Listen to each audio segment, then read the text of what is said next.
Hello, everyone, and welcome back to the Off-Farm Income Podcast. Thank you very much for joining us here on our YouTube channel for episode number 865. Well, today we are headed back to Illinois. We're going to be speaking with a very young and energetic animal scientist. Oh my goodness, Eric Schafer is coming on to talk to us about his agriscience research project, as well as everything he's doing in the beef, pork, and crop industry in Illinois, and where all this is going to be taking him in college here, well, in just a couple weeks as he gets started. Really excited to bring this to you. Let's get it started for you right now.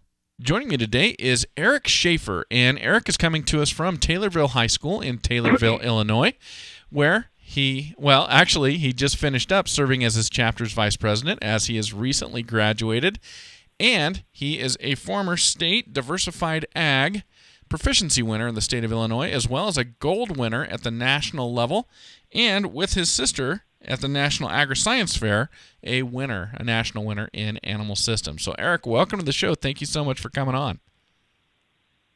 Oh, thanks for having me. You bet. I forgot to remind you, but I don't mind the listening audience knowing that we're recording this, while you're still in school, but we're airing this after you've graduated high school. So I will give you maybe I'll give you your first congratulations on graduating high school. Oh, well, thank you. Hey, you're welcome. Well, thank you for joining me today, and I'd love to start off by just asking you a few questions about you so our audience can get to know who they're listening to. Would that be all right? That's good with me. All right. Well, how old are you now? 18. All right. Now, when you are not at school, when you're at home, are you living out on a farm? Are you living in a town, or something kind of in the middle of those two? Out on the farm. Okay. So what kind of farming are you and your family doing there in Illinois? We're pretty diversified. We do a little bit of everything. We have about 100 head of cows, about 4 head of hogs, 4 to 8 head of hogs, kind of depends on what we're doing. Okay. And then we have a few thousand acres of corn and soybeans. Okay. So a little bit of everything, except a lot of corn. Well, I say a lot from my perspective, a few thousand acres of corn and soybeans. It sounds like a lot. We're about average size for around here. Okay. So the livestock part of it, is that just kind of a sideline, something to do if corn and soybean prices are not good and you can feed those animals, or is that a main part of your farming operation as well? So we're kind of working it up towards being a main part of the operation. We started it out kind of as my sister and I's FFA project and 4-H project. Okay. And then we kind of kept building from there. We're about 75 cows right now. Okay. Predominantly Angus cows, and we sell show cattle kind of across the nation a little bit. Okay. Have a fall sale and do a little bit this spring. Oh, very cool. And so do you have pasture to run those cows in, or do you have them in a feedlot there? How does it work in Illinois? Well, we have a few dirt lots and stuff, but mostly out on pasture. Okay. Pasture around us is pretty expensive, but make it work. Okay. And then what about the pigs? You said did you say you have 4 sows or 6 sows? We range from 4 to 8, kind of depends on the year. Okay. And so what's that part of the business? How's that part work? So when my parents came home, they originally had 250 sows, and that was what they wanted to do, was raise hogs. Mm-hmm. But different things kind of happened. They started expanding on the grain side. Mainly right now, that's kind of a show pig / kind of meat market deal that we do a little bit. Okay. Sell kind of meat locally to some different people as far as specialty fed out different things go, and and also raise a few show pigs for myself. Gotcha. Okay. Well, I mean, 4 to 8 sows, that keep you busy. A couple litters a year, that's a lot of pigs. It can. Yeah. It can. Okay, very cool. Well, good. That sounds exciting. I've never been to Illinois. I need to get out there, and I need to see how this all works. You guys are such a farming state, and I feel like I need to do this tour of the Midwest and see a couple states I haven't been to. Really cool. Well, how long have you been part of the FFA? I'd like to say I've been a member since birth, just about. My mom is actually my advisor right now, so I've been going to our FFA banquet and going to different community service stuff since I was real little. Okay. Well, I normally ask students why they got involved, why they joined the FFA, but in your case, I think we know the answer. Yes, I didn't have much of a choice, but I do enjoy it. Okay, very good. And I know your sister is involved as well. Is she the same age as you, or older, or younger? She's 2 years younger than me. Okay, 2 years younger, and so she's coming up behind you, and so she's Yep. a sophomore now. Is that right? Yep. Okay, very good. Well, so you are now serving as your chapter's vice president. How many years have you been serving on the officer team? 2 years now. And what made you want to do that? Why did you want to take it to that level, I guess? I just wanted to continue to give back to the organization, and hopefully kind of lead some of those younger members along and have some of the same opportunities that I had had. Well, very good of you to do that, and glad to hear that. And we always like to acknowledge our FFA advisors on the show, Eric. And I know one is your mom. I know you've got more than one. Would you mind just kind of naming who those folks are? Okay, so my mother, Sue Schafer, has been an ag advisor here at Taylorville for just about 20 years now. There's also Katie King and Lori Parks. Laura handles a lot of the animal science stuff, whereas Miss King does a lot of the ag mechanics and that sort of thing. Okay, very cool. Well, thank you for acknowledging them. I want to take a second, Eric, just to acknowledge a couple great sponsors that makes this show possible, and everybody, of course, talking about Lacrosse Footwear. You can find them at lacrossefootwear.com. Done right since 1897, Lacrosse Footwear has been making quality boots for hunting, working, and tending the land for over a century. And, of course, I always love to mention Lacrosse Footwear during my FFA episodes just because they are proud to support the FFA by annually sponsoring 15 scholarships along with 100 jackets as part of the Give the Gift of Blue program. And we certainly use lacrosse every day here on our farm in Idaho, and we hope you do the same as well. And then, of course, Powder River Livestock Handling Equipment. They make great squeeze chutes, cattle panels, runways, alleyways, whatever you need, sweep tubs. I mean, they make fantastic products, and they have been doing so for, well over 80 years, and they continue to make absolutely fantastic products. We hope you'll check them out at powderriver.com and let your local farm and ranch retailer know that you would like to see Powder River there in their yard so you can buy the finest in livestock handling equipment. All right, well, Eric, let's talk about your supervised agricultural experience. What have you been doing? So my kind of experience started my freshman year when I kind of started working for my family's farm there, predominantly on our Angus cattle operation, which consists of about 100 cows at that time. Mm-hmm. I kind of continued to gain some experience and some money to be able to go out and invest in my own stuff. I have my beef entrepreneurship SAE right now, market and replacement, as well as a breeding book that I keep up to date, as well as a swine book, market and replacement, and breeding on that one as well. Mm-hmm. And that kind of money I first gained there in my placement SAE allowed me to diversify into that. I've also dabbled in the crop side. I have an oil crop placement book, as well as a grain placement book. Mm-hmm. And then I also had about 20 acres of corn that I planted, would have been for the last couple of years now, that were on my grain entrepreneurship book. And then I also did an oil crop entrepreneurship book that consisted of about 10 acres. Okay. Interesting stuff. So you started off placement, you were earning money from this and reinvested it to turn it into an entrepreneurship SAE. Am I understanding that correctly? Yes, sir. Okay.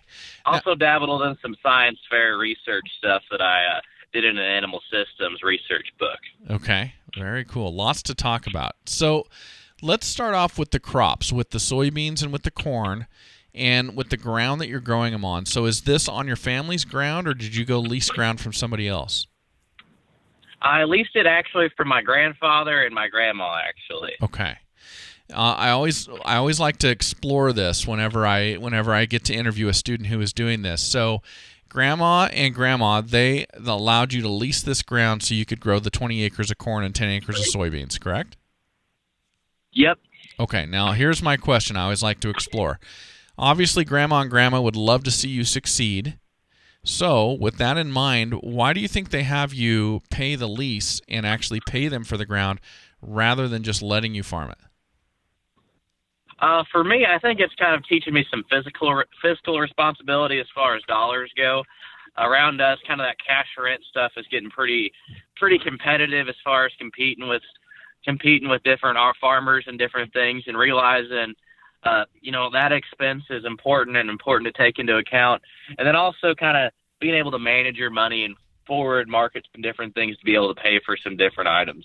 Okay, so they know what the real world looks like, and they're sitting there going, if we let you farm in a kind of an artificial world where you don't have to pay these cash rents, we're not doing you any favors for when you get out there into the real world. Yep. Yeah, good for them. Well, there's always so much wisdom when I hear about these arrangements through the FFA and students who are farming and they're leasing this ground, and I love to highlight that. I think it's really important. Oh yeah, absolutely. Well, so tell me, when did you begin with the crops, growing your own? So that would have been 2 years ago. That would have been my sophomore year. I kind of got that idea and did it both my junior and senior year. And did you have it down at that point, being that you've been helping out farming on your family's farm, or was there a learning curve, or are there things you've gotten better at over those 2 years? The biggest thing that there was a learning curve with was the managing the finances side of things was a little bit of a new thing for me. Okay. I'd been working on the family farm for as long as I can remember, really, and had been in a placement SAE with the same kind of crops and different things for the last couple of years before I expanded. And that kind of gave me some experience as far as the actual day-to-day stuff went. But the finances, that was something that was a little bit of a learning curve. Gotcha. Okay. So stepping it up to that next level, the business aspect of everything comes into play. Yep. Okay. Now tell me about your involvement with the livestock. Did you say that you've got your own herd of cattle now? I do. I bumped that from 7 when I first started to 15 now. Okay. And are you raising registered cattle then? Are you selling them as breeding and show stock? Yes, sir. Okay.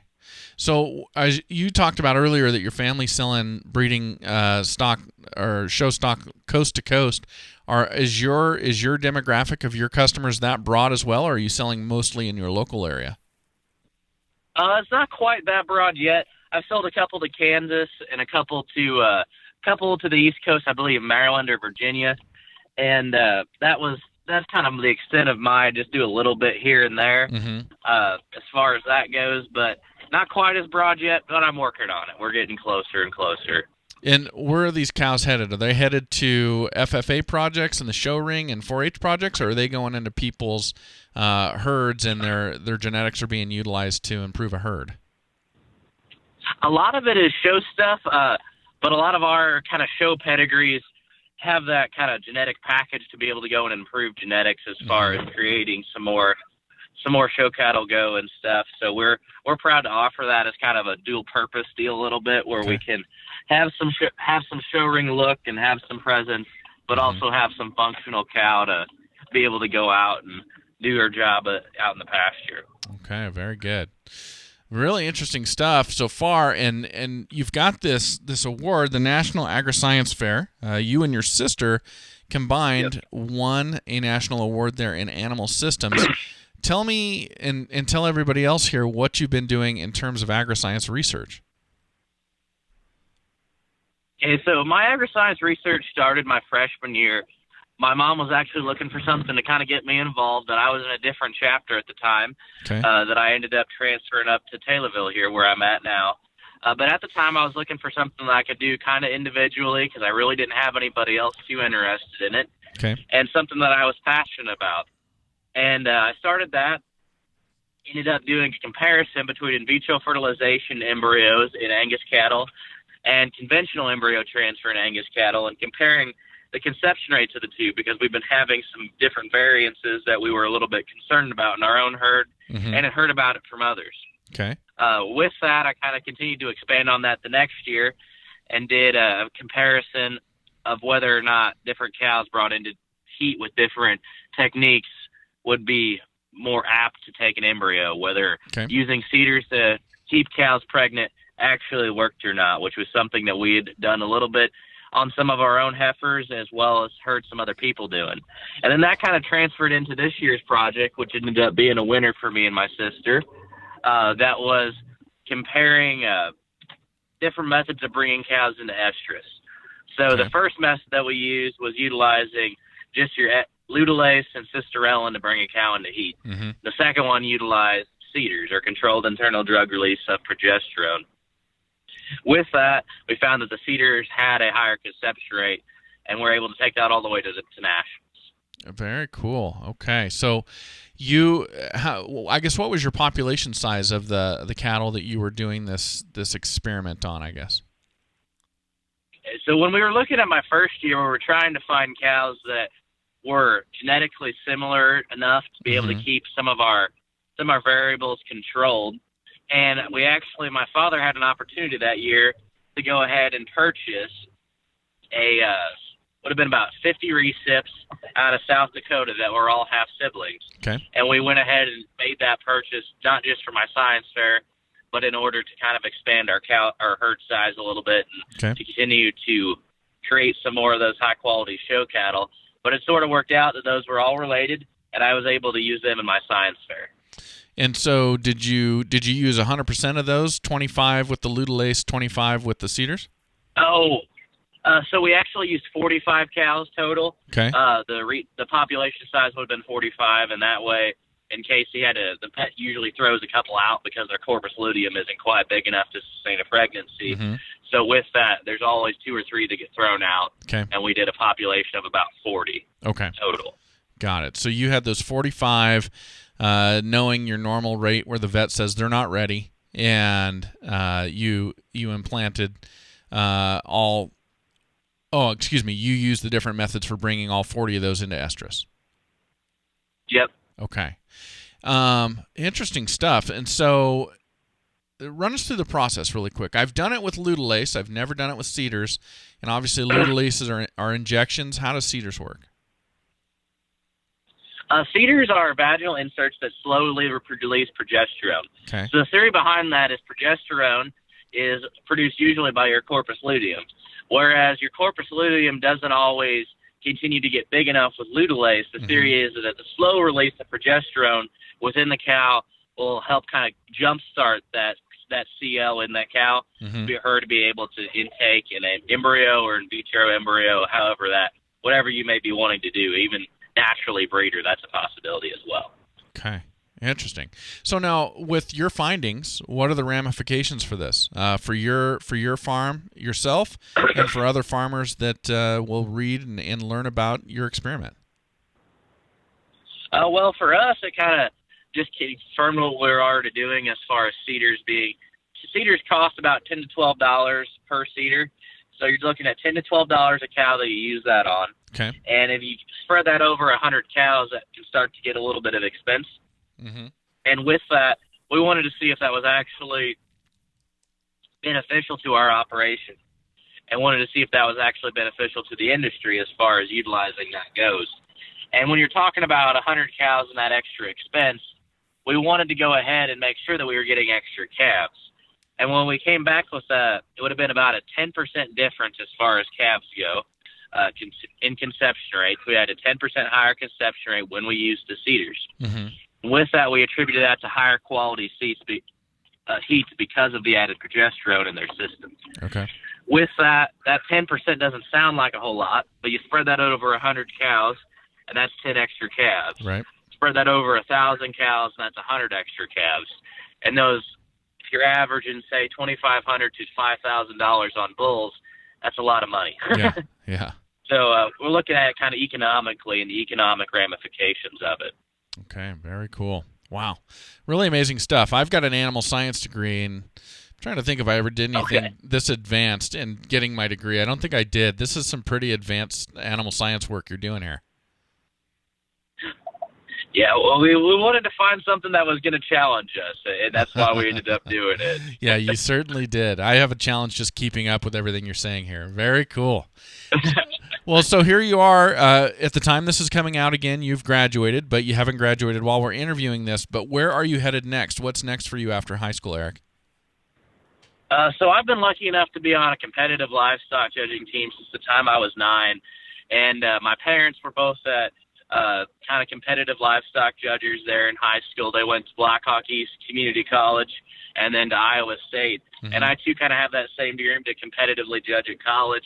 So I'm actually headed out to Butler Community College in El Dorado, Kansas next year on a livestock judging scholarship out there. Okay. And then hopefully either K-State, Oklahoma State, or somewhere in Texas next after that. I'm not exactly sure yet. Okay.